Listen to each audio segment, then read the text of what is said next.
Come with me to a place of wondrous contradictions, a place that is silent and unstirring, yet restless and alive, a place of untold peace and boundless dread. Come with me into the very cradle of darkness, where those who dwell alone.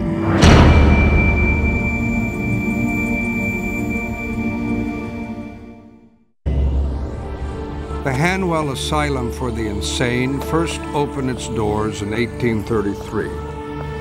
Today, the people who work there call it the Hanwell Institute. But its mission is still the same. Dr. Ryan. To wage hand-to-hand combat against mental illness. In an era of government cutbacks, Hanwell is fighting to survive. It is also, as Carolyn Ryan will soon discover, haunted by its terrible past. I don't envy your assignment, Dr. Ryan. Turning this place around isn't going to be easy. We're overcrowded and understaffed. Our patients only get 1 hour of therapy a week. Well, we'll do it. I'm going to bring this facility into compliance within 90 days. That'll win us a federal grant and the state will match it. 90 days, huh? Good luck. Luck has nothing to do with it.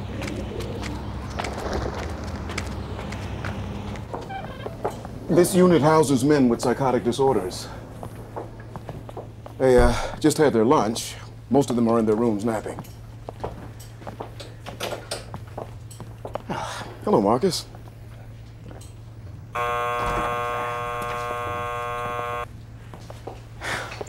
Dr. G, what do you say? Hello, Alfred. Alfred, this is Dr. Ryan, our new clinical director. How are you feeling today, Alfred? I was schizo as hell this morning, but I'm okay now.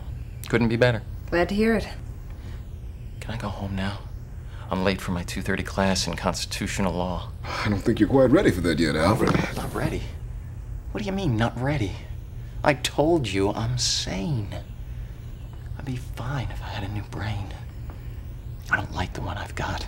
It's filled with too much negativity, too many emotions. Sorry to hear that, Alfred. With a new brain, I'd be okay. When can I go home? Perhaps that's an issue we can take up at your next therapy session. I want to go home. Take your hands off me this instant.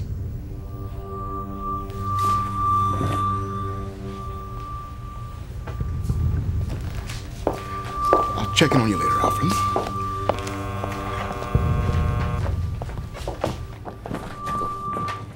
Alfred tends to get a little excited, but he's just looking for attention. Now, all he needs is to be reminded about personal boundaries. How long have you been working with schizophrenics, Doctor? A little over a year now.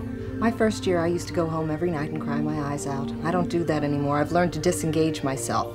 If you don't, you'll burn out. Then you won't be any good to them or to yourself. Well, I haven't learned to do that yet. Then it's time you started.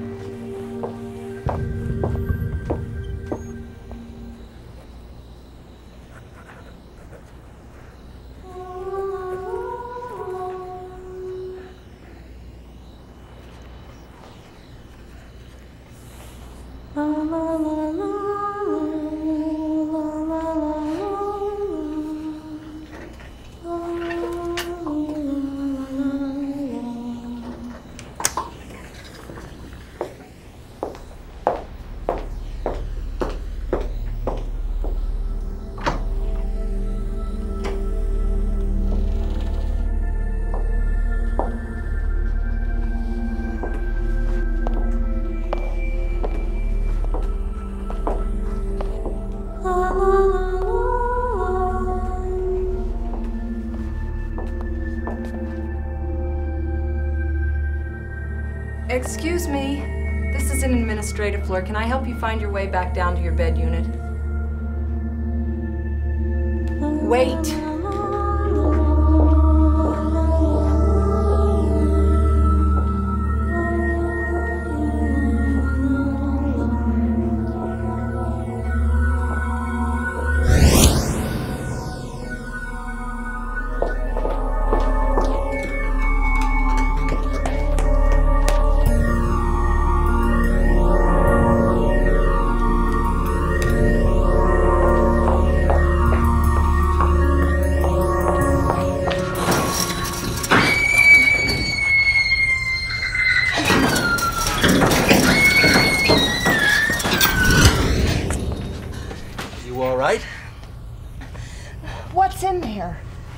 don't know, ma'am. This wing's been closed for years. I don't even know if there's a key to it. I wasn't hallucinating. I didn't say that you were. The ventilation system in this building often carries voices from one ward to another, sometimes even from floor to floor. Ventilation shafts don't explain the person I saw. You think she was a patient? I've never seen a patient wearing anything like that. She was in a long burgundy dress, like something from another time. I don't know what else to tell you. That door hasn't been opened in decades. The wing has been closed since 1910. What's so hard about this? I want to go see what's in there. If maintenance can't find a key, I'll have them arrange for a locksmith. It may take until tomorrow. Fine. Tomorrow, then.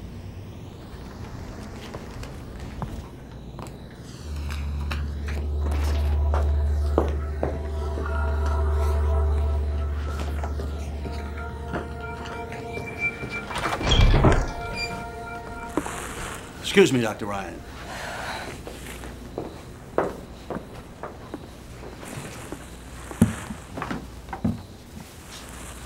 It's been so long since I've seen a doctor work so late. Dr. Clark, he was so dedicated to the patients. He used to... I'd love to discuss Dr. Clark with you sometime, but I really need to get on with these grant proposals. I'll be locking up, Dr. Ryan. When you want to get out, just ring security. Thanks, George.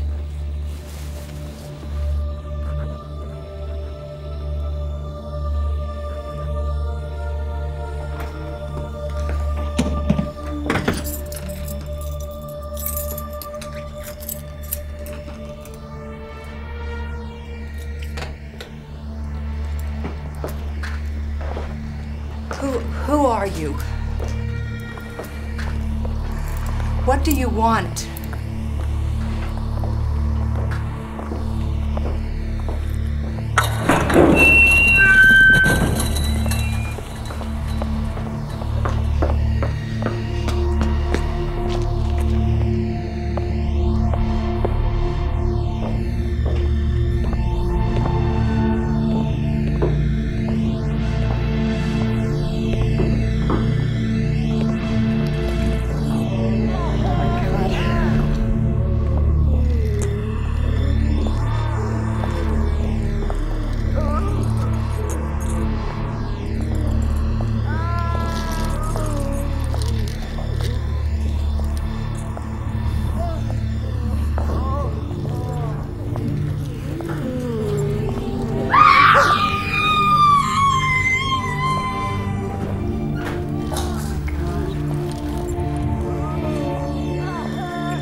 Don't make us come get you!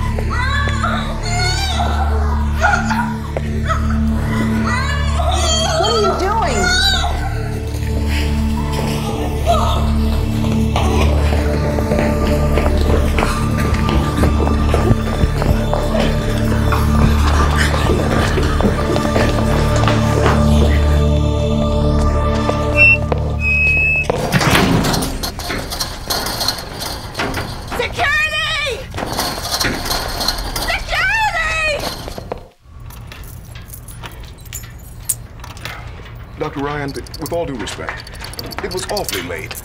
Are you absolutely certain that that's what you saw? Listen, Doctor. The place was filled with patients, and these hatchet-faced attendants actually chased me down the hall. Just like you to consider that there might be other explanations. Just open the door.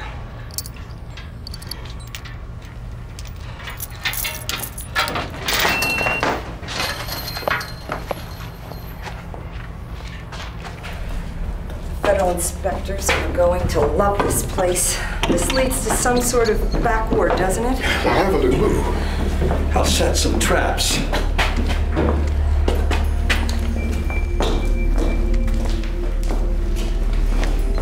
Well?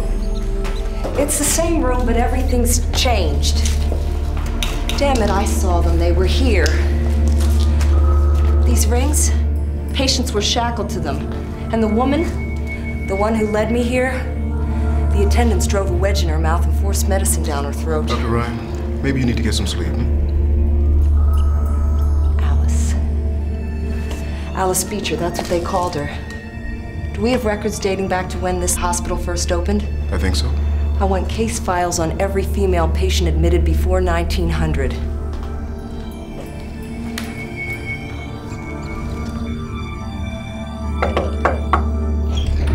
I found it. What? Alice Beecher, she was here. Admitted June 1859, age 32, diagnosis female dementia. Doctor, we're supposed to submit the grant proposal to the board tomorrow morning? Wait till you hear how they treated her. Series of standard water cures, repeated submersions in freezing water. Dr. Ryan, listen. On April 17th, 1860 at 11:30 p.m., Alice Beecher died during surgery to remove her ovaries. God, they were barbarians. I know.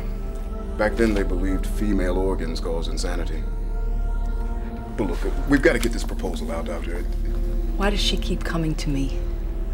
What does she want? Alice Beecher died a long time ago. But we've got living patients who need that grant money. You've got to disengage yourself. Hey, your own words, Doctor. Look, she had a son. Any chance there's a surviving relative? In a small town like this, anything's possible.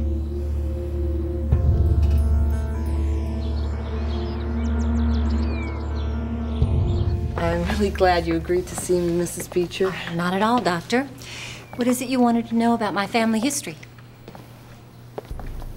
That's a portrait of my great-grandmother. Alice Beecher. Mm-hmm. How did you know that? Her case file said something about improper public behavior. Why was she really committed? Her husband was a hard man. He didn't much care for the questions Alice kept asking. He couldn't answer a lot of them. Made him look foolish. He locked her up for that? That, and because she wrote poetry. Mr. Beecher thought it was the devil speaking through her. That's how the story goes. Do you have any of her poems? I only wish I did. Her husband burned them. He thought reading and writing enfeebled a woman's mind. And when she wouldn't stop, they had her killed on the operating table. Poor Alice. They silenced her forever.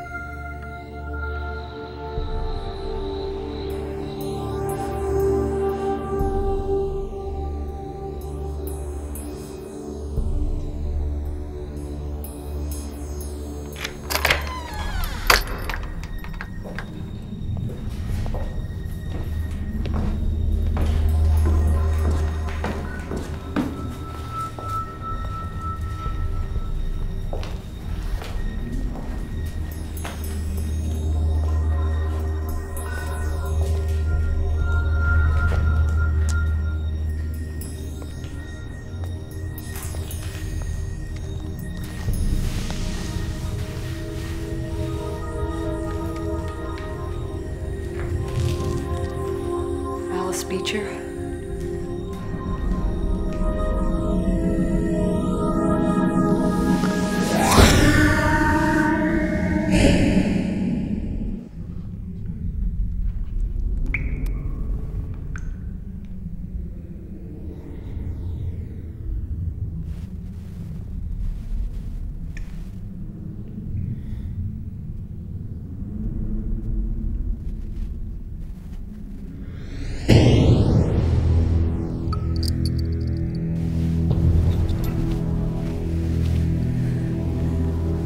Let me out of here.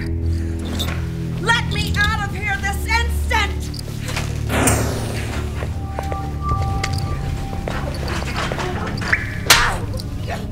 Why?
Alice.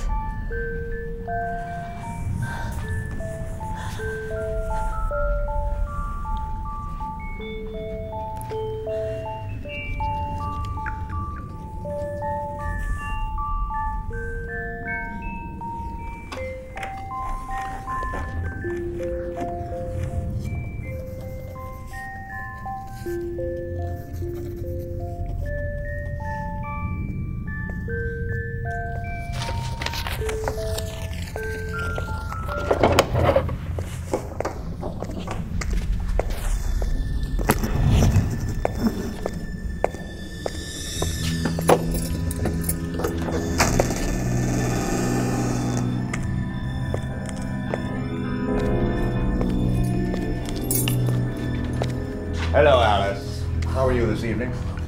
What are you talking about? My name is Carolyn Ryan. Whatever you like. It's true, damn it, I'm a doctor. Of course, Alice. Can't you see I am not Alice? You're a big disappointment to me. I thought we were making progress. But these past months of water cures are not having the effect we were hoping for. We all want you to get better, Alice. But you're getting worse. This is insane. This can't be happening. I was hoping that your malady was caused by an overstimulation of the female emotions. But your failure to respond to treatment indicates that your problem is physiological. It will, I'm afraid, require surgery. No. You don't want to live the rest of your life as an incurable, locked in the backboard, do you? You are going to kill me. Now, Alice, there's nothing to be afraid of. We'll operate this evening, and soon you'll be home with your husband and that lovely little boy of yours. Please don't do this. Please!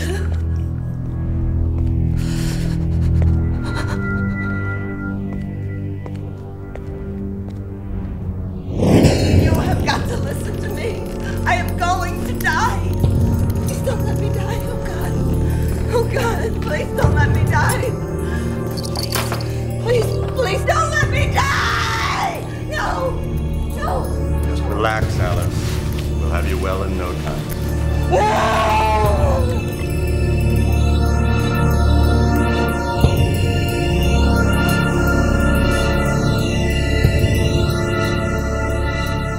Dr. Ryan, are you all right? Yeah, I think so. Just take it easy, okay? We'll have you out of here in no time. George, would you tell Nurse Carter to bring a wheelchair, please? Well, we've been looking for you all morning. Well, how'd you get in here? I thought all these rooms were supposed to be locked. Dr. Ryan?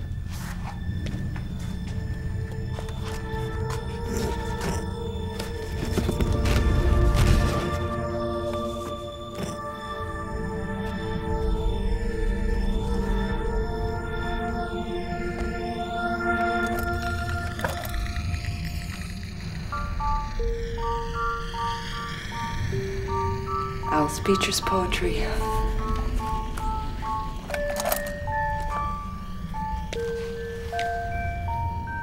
She wrote it with this.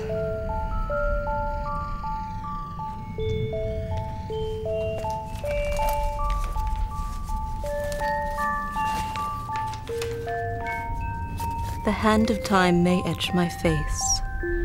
What's in my heart, time shan't erase. Though this mortal shell will soon be nil, these words I write must linger still.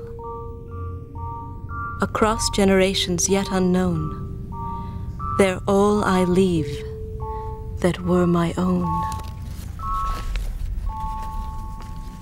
In between the dark and the light, where time has no meaning, silenced voices may be heard again, and the cold of the grave may rekindle some light and warmth in the living.